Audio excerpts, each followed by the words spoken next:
जाओ मित्र। ये युद्ध यहीं समाप्त करो मित्र। विजेता को अपनी स्वयंवर आदर से ले जाने दो मित्र। नहीं मित्र, हम इन्हें मित्रों में वाद परिवाद नहीं होता। ये ब्राह्मण अपने उपहार का अधिकारी है।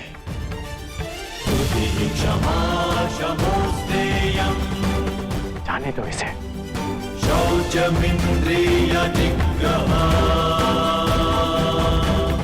निर्विद्या सत्यं क्रोधो दशकं धर्मलक्षणं दशकं धर्मलक्षणम्।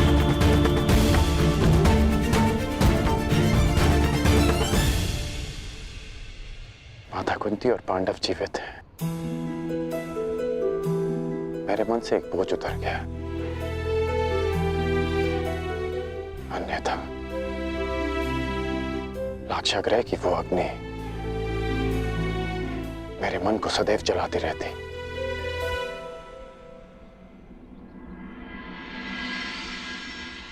इसलिए आप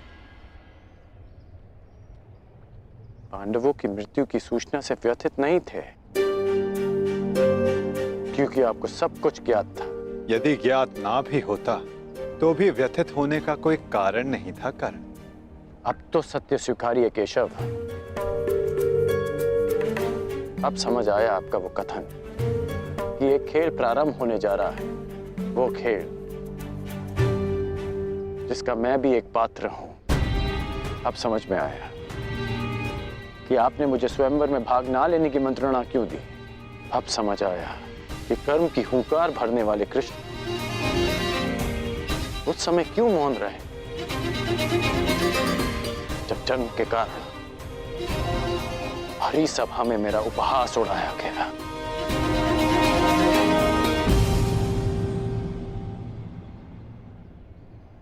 अर्जुन के लिए ही ना नटवर।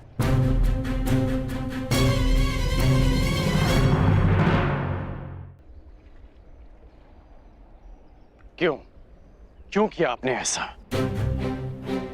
केवल अर्जुन को स्वयंवर में जिताने के लिए?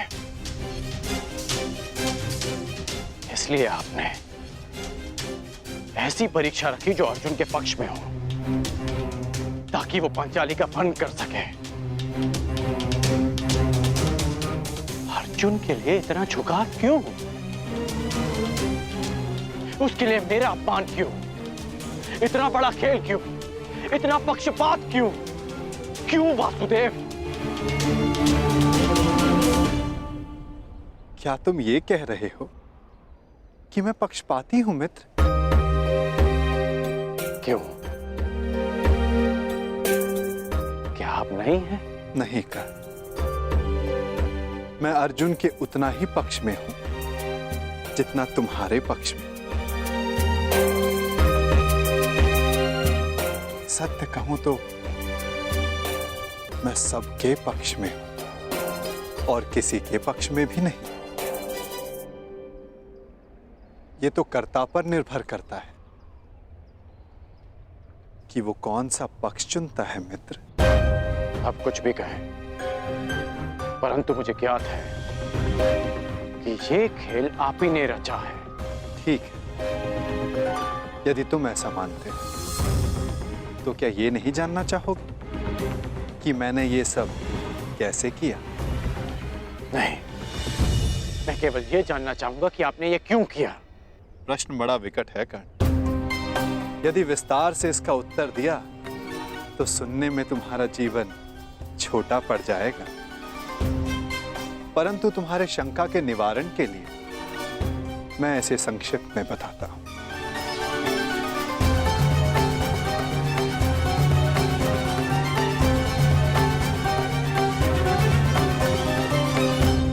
एक महाचक्रवात आने को है कर्ण। ऐसा विकराल चक्रवात जिससे कोई भी सुरक्षित नहीं रह पाएगा।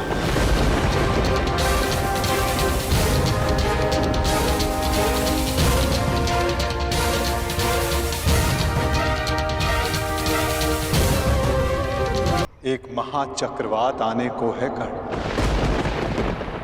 ऐसा विकराल चक्रवात जिससे कोई भी सुरक्षित नहीं रह पाएगा। और मैंने ये सब इसलिए किया ताकि सब इसे सहने के लिए, इसका सामना करने के लिए तैयार हो सके।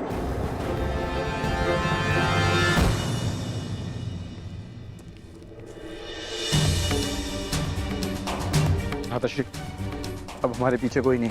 परंतु हमें शीघ्र ही जाना होगा ना। माता प्रतीक्षा कर रही होंगी। हमारे विलंब से चिंतित हो जाती हैं वो।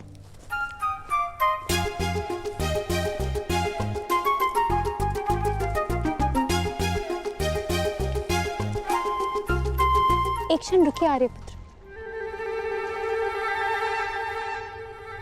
सूर्यास्त हो चला है। आप तीनों ब्राह्मण संध्या बंधन नहीं करेंगे?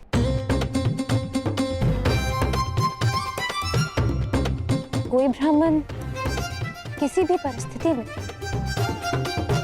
संध्या बंधन नहीं भूलता।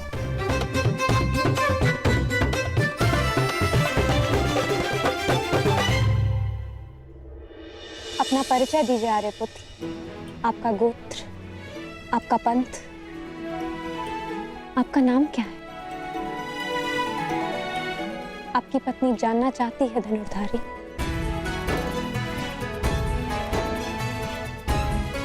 अपनी पत्नी से भी अपना नाम छुपाने का क्या कारण हो सकता है? उस पत्नी से जो कदाचित आपको पहचान चुकी है।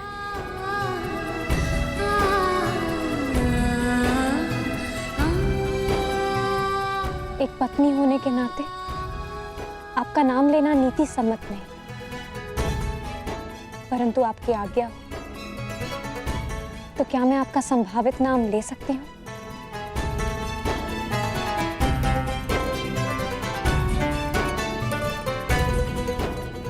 याज्ञसेनी द्रौपदी अपने महाधनुर्धारी पति पांडुपुत्र अर्जुन को प्रणाम करती है।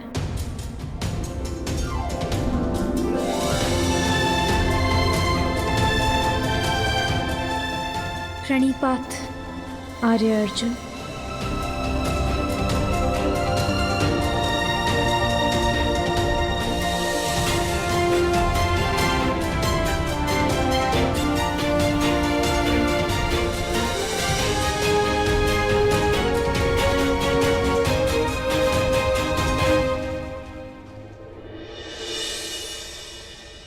तो आप उस भीषण चक्रवात के लिए सबको तैयार कर रहे हैं? सबको, एक पाषाण को भी और एक पंख को भी। शीघ्र हस्तिनापुर लौट जाओ कर और तैयार रहो, चूंकि नियति की जो आंधी आने वाली है वो पाषाण और पंख में अंतर नहीं करेगी कर्ण।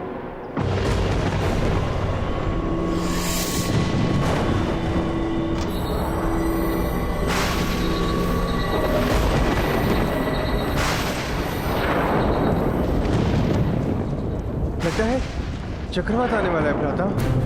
चिंता मत करो नकुल, हम समय पर घर पहुंच जाएंगे। परंतु माता से कहेंगे क्या? कहना क्या है? उन्हें चकित कर देंगे। हाँ, चकित ही सही, परंतु माता के मुख पर मुस्कान तो आएगी।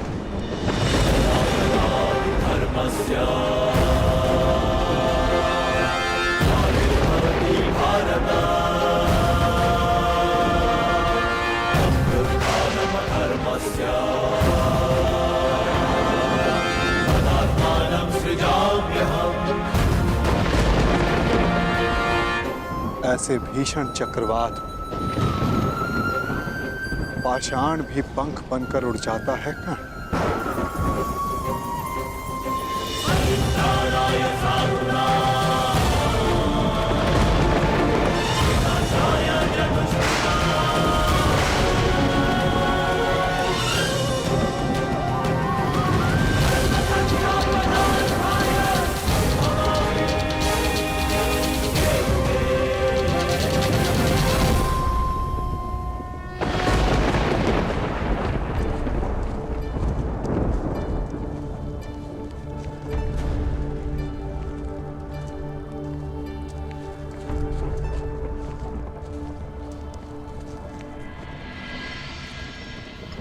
माता देखिए, आज हमने भिक्षा में क्या प्राप्त किया है।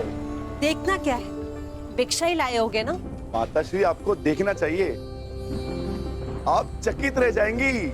आ रही हूँ भीम। शीघ्रता कीजिए माता। ऐसी भी क्या शीघ्रता, जो भी लाए हो तुम पांचों भाई सदा की भांति उसे आपस में बांट लो।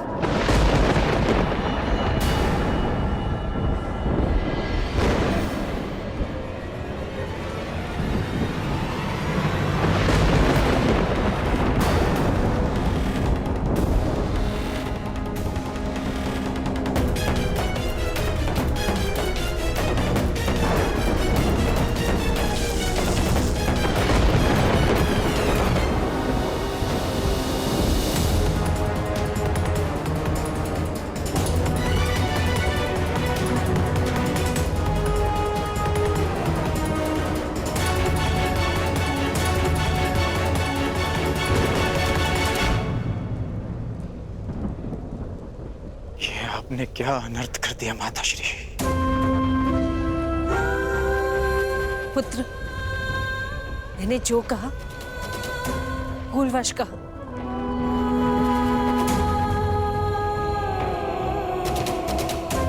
वही कहा जो तुम सबसे प्रतिदिन कहती थी। इसका अर्थ ये नहीं कि मेरी बात पाषाण की रेखा है। मैंने जो कहा उस बात का विस्मरण कर लो। जिस प्रकार हर एक कर्म का अपना एक फल होता है, उसी प्रकार मुख से निकले हर एक शब्द का प्रतिफल होता है। विशेषकर माता के शब्दों का। ये शब्द ही तो हैं जो कभी वरदान बन जाते हैं और कभी श्राप।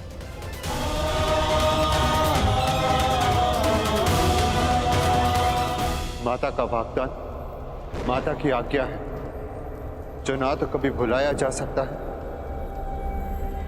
और ना लौटाया जा सकता है। परंतु भ्राताश्री, उन शब्दों का विस्मरण करना होगा। एक स्त्री 5 पुरुषों से विवाह कैसे कर सकती है? अद्भुत!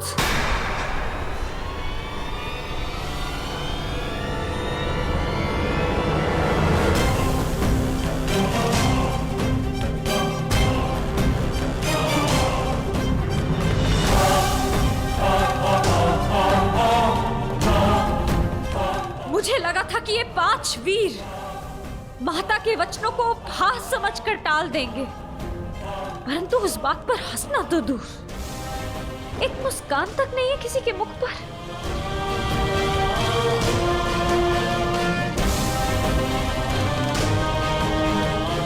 मुझे तो लगा था कि आप सब मुझे सांत्वना देंगे कि पांचाली, माता श्री ने भूलवश जो भी कहा उससे व्यथित ना हो, परंतु आप सब ये मंत्रणा कर रहे थे कि 5 पुरुष एक स्त्री से कैसे विवाह करेंगे।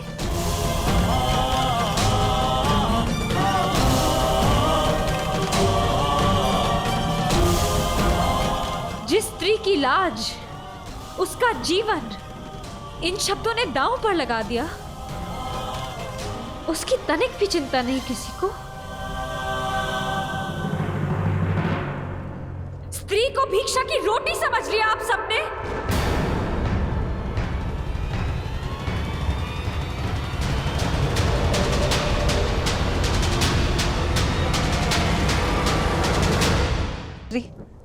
अपने शब्दों के लिए मैं क्षमा मांगती।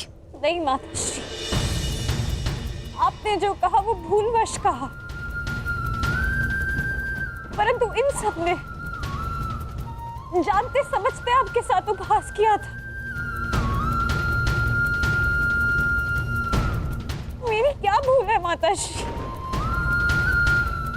ये 5 भाई ये विवाद कर रहे हैं कि मुझे कैसे बांटना है।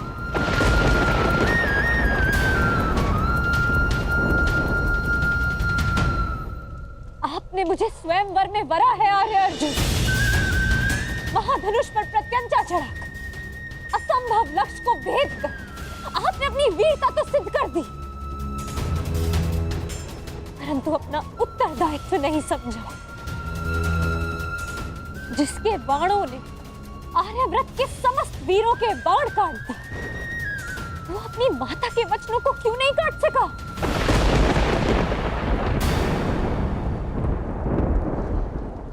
धर्मराज समझे जाने वाले प्रथम पांडव श्री माता के वचन झूठे सिद्ध, इस अधर्म की व्याख्या आप कर बैठे, परंतु एक स्त्री के मान की रक्षा का धर्म वो नहीं सूझा आपको।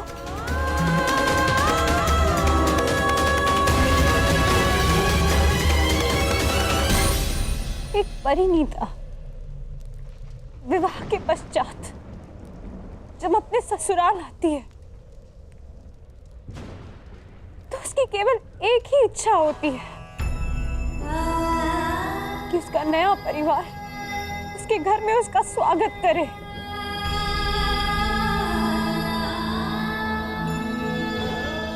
परंतु यहाँ मेरा बंटवारा करने पर विचार विमर्श कर रहे हैं आप सब,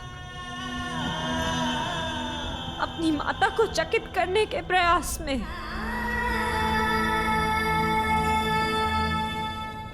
आप सबने मेरा उपहास बना दिया कि अब स्वयं नियति भी मुझ पर हंस रही है। क्या स्त्री एक विजेता का स्मृति चिन्ह है कि एक पल दिखाकर उसे प्राप्त करता है, एक उसे बांटने को कहता है और फिर शेष उसे बांटने की विधि खोजने लगते हैं।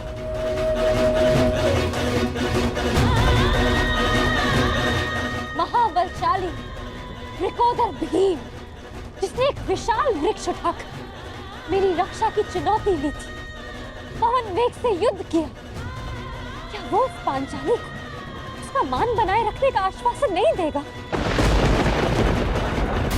जो पांचाली नियति की आंधियों में उड़ी जा रही है,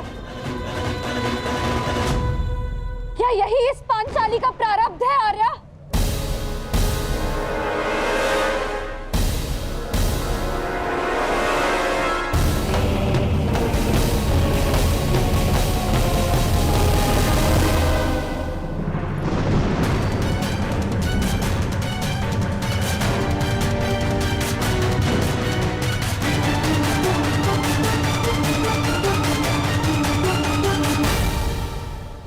स्वागत है अंगराज कर्ण, स्वागत है। पांचाल से साथ ही निकले थे, यहाँ पहुंचने में बड़ा विलंब कर दिया आपने। मार्ग में कुछ अशुभ घटित हुआ था क्या? नहीं,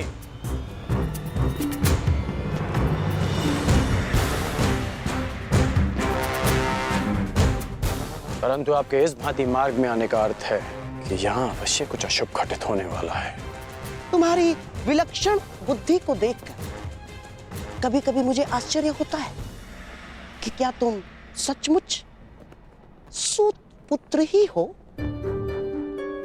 और एक बात, क्या द्रौपदी का वरण करने वाला वो युवक सचमुच ब्राह्मण पुत्र था अंगराज? है?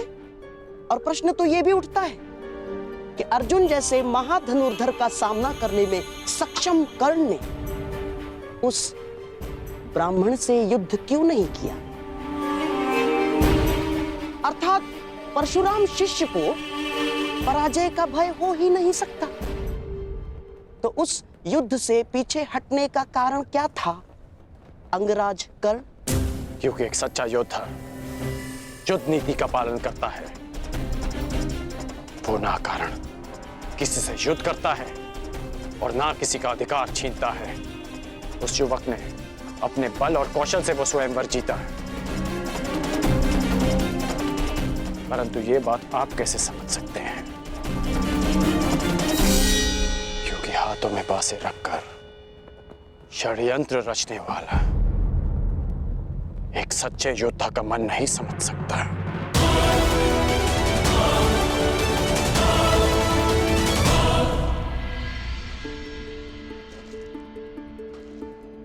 पांचाली,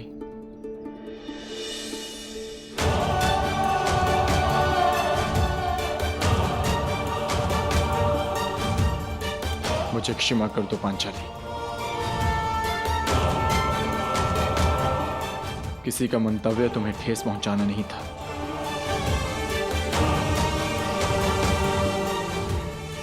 स्त्री का मान ओस की बूंद की भांति होता है आर्य। भूमि पर गिरी और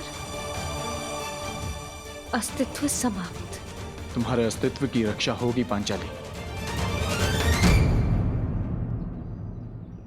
हाँ देवी यज्ञसेन, ये सत्य है कि माता के वचन झूठे नहीं हो सकते, परंतु ये भी सत्य है कि नियति को तुम्हारा उपहास नहीं करने दिया जाए। इसलिए दोनों ही नातों में संतुलन बनाए रखने के लिए हम सब ने एक निर्णय लिया। तुम्हारा विवाह अर्जुन से ही होगा, ताकि तुम्हारा मान बना रहे और माता के शब्द झूठे ना हो। इसलिए शेष 4 भाई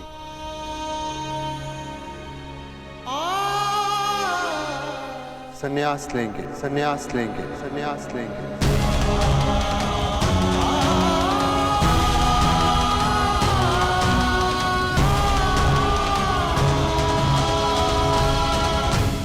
संन्यास लेंगे, संन्यास लेंगे, संन्यास लेंगे। आप 4 वीर संन्यास लेंगे और इतिहास सदैव द्रौपदी को धिक्कारेगा कि पांचाली ने गृह प्रवेश करते ही 5 भाइयों को बांट दी। मुझे समझ नहीं आता कि आप लोग कोई सीधा सा हल क्यों नहीं ढूंढ लेते। माता ने जो कुछ भी भूलवश कहा, उसे भूल क्यों नहीं जाते आप लोग? ये संभव नहीं है देवी। माता के शब्दों को काट पाना हमारे वश में नहीं। माता के निवेदन पर भी यह संभव नहीं। माता के शब्दों का स्पष्ट अर्थ था कि हम 5 भाई तुमसे विवाह करें। बस!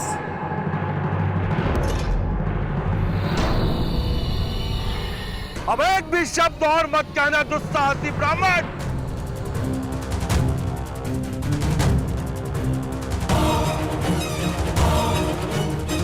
पांचाल नरेश द्रुपद की पुत्री का इतना बड़ा अपमान करने का दुस्साहस कैसे किया तुम सबने?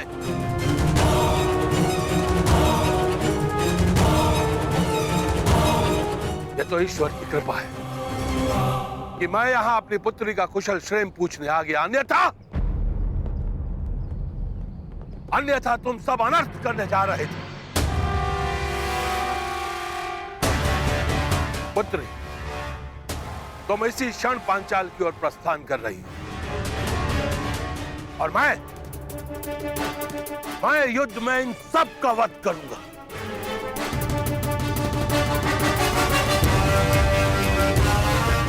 सर्वप्रथम तुम्हारा वध करूंगा।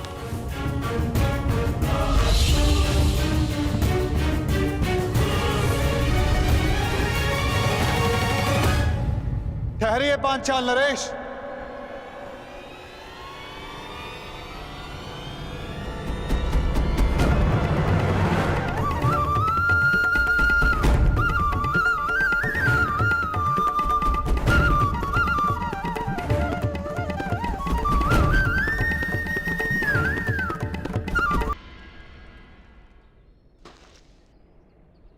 विवेक और धैर्य से काम लीजिए पांचाल नरेश। जिसकी पुत्री का मान और सम्मान दांव पर लगा हो, वो पिता धैर्य और विवेक से कैसे काम ले सकता है वसुदेव? आज आप बीच में नहीं आएंगे वसुदेव। आज पांचाल नरेश द्रुपद पर एक नहीं अपितु 5 ब्रह्म हत्याओं का पाप लगना निश्चित है।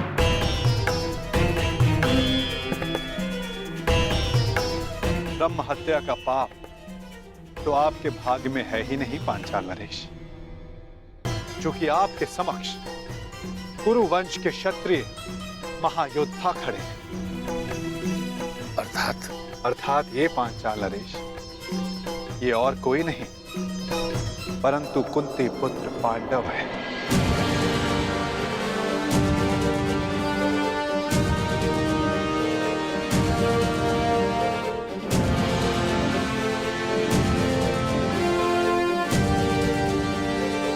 सबसे आगे खड़े हैं वो धर्मराज युधिष्ठिर है,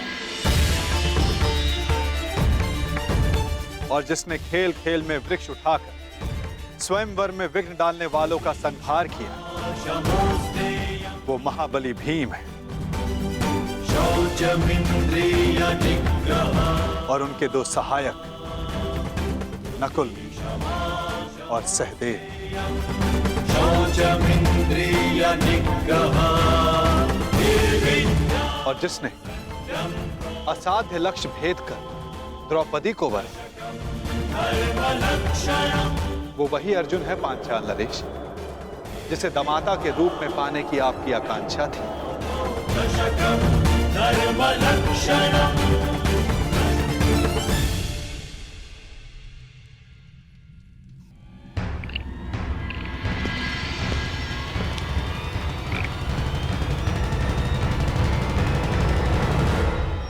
पधारिए अंगराज कर्ण।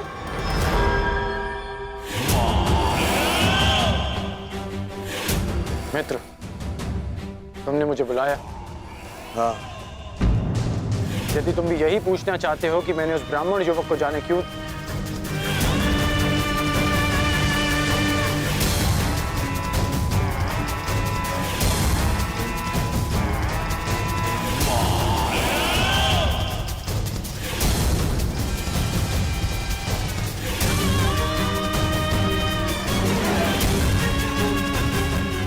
उस ब्राह्मण को छोड़ो मित्र, छोड़ो उस ब्राह्मण को।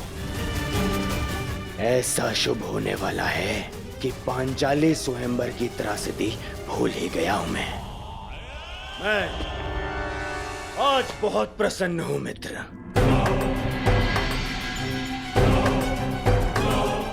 मेरा और तुम्हारा, हम दोनों का स्वप्न पूर्ण होने वाला है। मामाश्री ने ऐसा मार्ग खोजा है जो मुझे, दुर्योधन को, तुरंत ही हस्तिनापुर का राजा बना देगा। मेरा राज अभिषेक होगा, राज अभिषेक। उसके पश्चात तुम्हारा परिवर्तन का स्वप्न भी पूर्ण हो जाएगा मित्र। हाँ मित्र,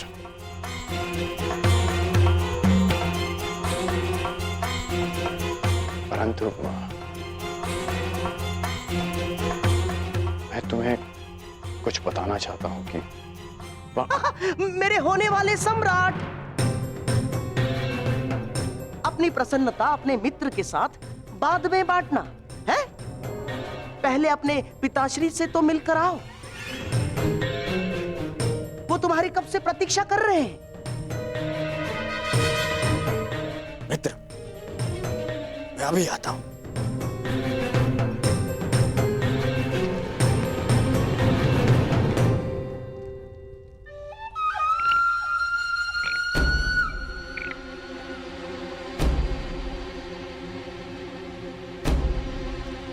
जब तक दुर्योधन लौट आए तब तक चौसर के दो दो हाथ हो जाए अंगराज कर्ण।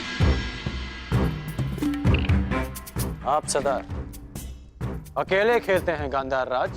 हाँ, अकेला ही खेलता हूं, क्योंकि जो स्वयं के साथ अकेला खेलता है वो दूसरों को अपने खेल का पासा बनाने में सक्षम होता है कर्ण। मैं चौसर की नहीं, उस खेल की बात कर रहा हूं जो आप हस्तिनापुर में खेल रहे हैं। खेल तो तुम भी खेल रहे हो अंगराज कर्ण, जिसका प्रारंभ तुमने पांचाल स्वयंवर के युद्ध में कर दिया है? सत्य और निष्ठा से कोई भी मनुष्य अपने लक्ष्य तक नहीं पहुंच सकता कर्ण ना। और तुम ये मत भूलना कि तुम दुर्योधन की किसी भी परिस्थिति में साथ देने की प्रतिज्ञा से बंधे हुए हो कर्ण। क्या कहना चाहते हैं आप? यही कि तुम और मैं केवल हम दोनों ही जानते हैं कि पांडव अभी जीवित हैं।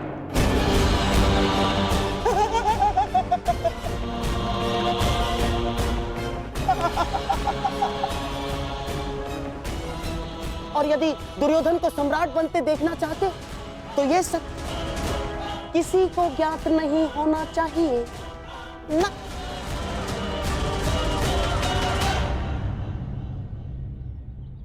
पांचाल नरेश पर ब्रह्म हत्या का दोष नहीं लगेगा, किंतु आप पांचों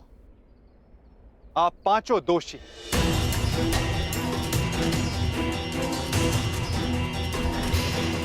धर्मराज, पांचाल नरेश के क्रोध का कारण नीति संगत और द्रौपदी की पीड़ा भी। यदि कुछ अनीति हुई है तो आप पांचों से।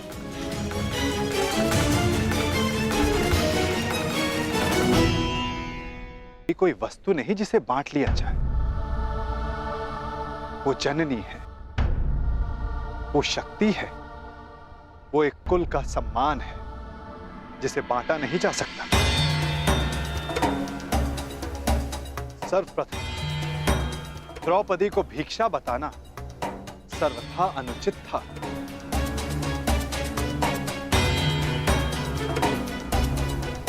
तुमने पांचाली का वरण किया है ना अर्जुन, वो कोई भिक्षा नहीं है।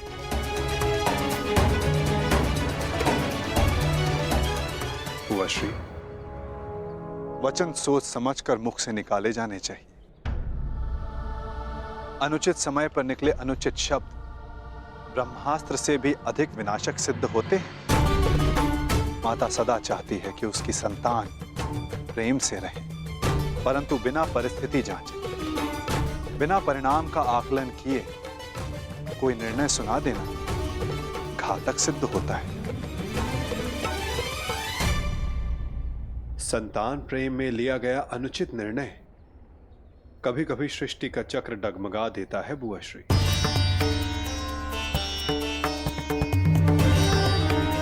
पांडवों से भूल हुई है माना,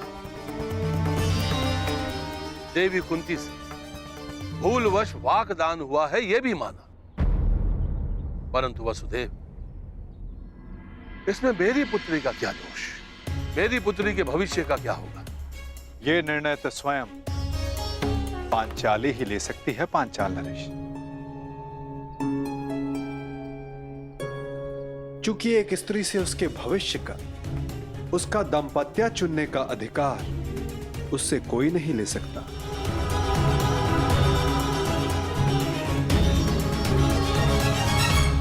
मुझे तुमसे सहानुभूति है सखी, परंतु यह निर्णय तुम्हें स्वयं ही लेना होगा।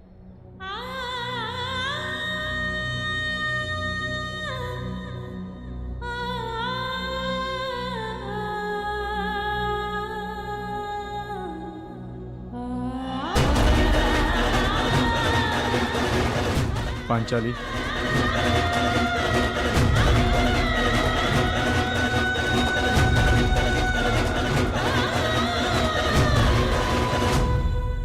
मुझे विश्वास है कर्ण कि तुम ना अपनी प्रतिज्ञा तोड़ोगे और ना ही दुर्योधन का स्वप्न। पूर्ण विश्वास। तुम कुछ कह रहे थे योद्धा की रणनीति के विषय में। एक सच्चा योद्धा युद्ध नीति का पालन करता है। वो ना कारण किसी से युद्ध करता है और ना किसी का अधिकार छीनता है। परंतु ये बात आप कैसे समझ सकते हैं? क्योंकि हाथों में बांसें रखकर षड्यंत्र रचने वाला एक सच्चे योद्धा का मन नहीं समझ सकता। अब मेरी सुनो, राजनीति में सच्चा योद्धा वही है, केवल वही है जो विजयी होना जानता है। वो चाहे धनुष्य बाण से हो, शस्त्रों के संधान से हो, या चाहे मनुष्य की बुद्धि से हो। तो शकुनी को दुर्बल योद्धा समझने की भूल कभी मत कर बैठना अंगराज कर्ण। सीधे पांव पारा।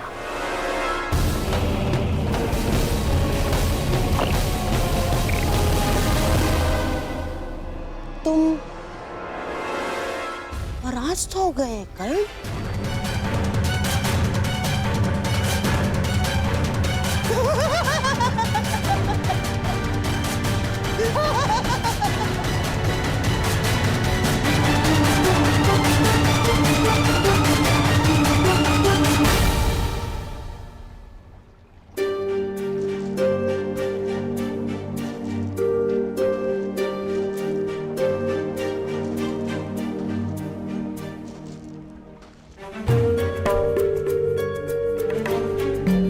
सखी, क्यों? किस लिए सखा? आप तो मेरे सखा हैं और सर्व ज्ञाता भी। क्या यही मेरा प्रारब्ध है? फिर क्यों मुझे इस दुविधा में उलझने दिया आपने? तुम्हारे प्रारब्ध का निर्धारण तुम्हारा चयन करेगा सखी। तो क्या चयन करूं मैं वासुदेव? पिताश्री ने यज्ञ करके एक पुत्री की कामना की थी जो अर्जुन से विवाह कर सके, और मैंने भी अपने प्रथम श्वास से यही अनुभव किया है कि अर्जुन को पाना ही मेरे जीवन का प्रयोजन है, और आपने भी इस प्रयोजन को सिद्ध करने में सहयोग दिया।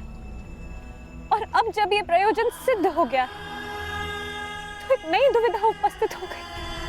एक ऐसे पद पर ला खड़ा किया है आपने, समझ ही नहीं आता कि कौन सा पद स्वीकार करूं।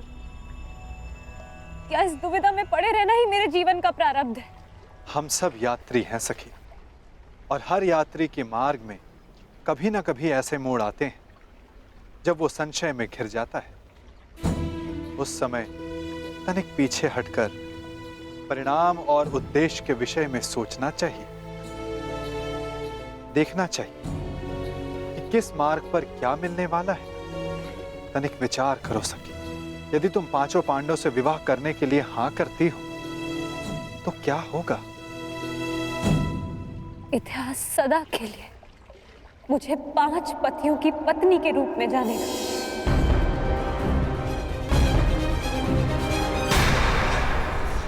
मान और उपहास का पर्याय बन जाएगा मेरा जीवन। और यदि तुमने केवल अर्जुन से विवाह किया तो शेष 4 संन्यास ले लेंगे और संसार कहेगा कि कुल वधू ने गृह में प्रवेश करते ही कुल को बांट दिया और ये विवाह ही अस्वीकार कर दिया। तो जीवन भर के लिए पिताश्री की दृष्टि झुक जाएगी, उनके मस्तक पर एक कलंक लग जाएगा। प्रत्येक स्थिति में द्रौपदी पर कलंक लगना निश्चित है। क्या करूं मैं? ये प्रश्न स्वयं से पूछो या किसी ने कि द्रौपदी का उद्गम क्या है, उसका उद्देश्य क्या है, उसकी यात्रा, उसका लक्ष्य क्या है। अपने आसपास देखो सखी, इस महासागर को देखो, इन मेघों को देखो, इन वृक्षों को देखो। उत्तर मिलेगा सखी।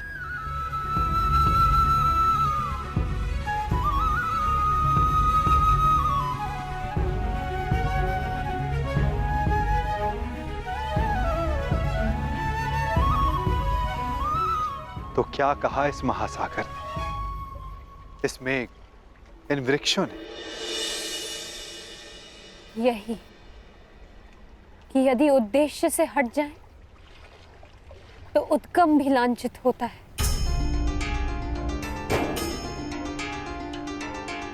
एक बूंद का उद्गम मेघ होता है और उसका उद्देश्य धारा को सींचना। यदि वो इसे अस्वीकार कर दे तो मेघ लांछित होगा। नदी का उद्गम पर्वत है, यदि वो सागर में मिलना अस्वीकार कर दे तो पर्वत लांछित होता है। यदि मैंने ये विवाह स्वीकार किया तो कलंक केवल मुझ पर लगेगा। यदि मैंने ये विवाह अस्वीकार किया तो मेरा उद्गम और उद्देश्य दोनों पर कलंक लगेगा। तो क्या चुना तुमने सखी? यही कि यदि मेरा जन्म इतिहास की धारा को बदलने के लिए हुआ तो इतिहास बनना पड़ेगा मुझे। कदाचित इसलिए ही अग्नि मेरा उद्गम, क्योंकि जीवन भर इसकी ताप को सहना है मुझे।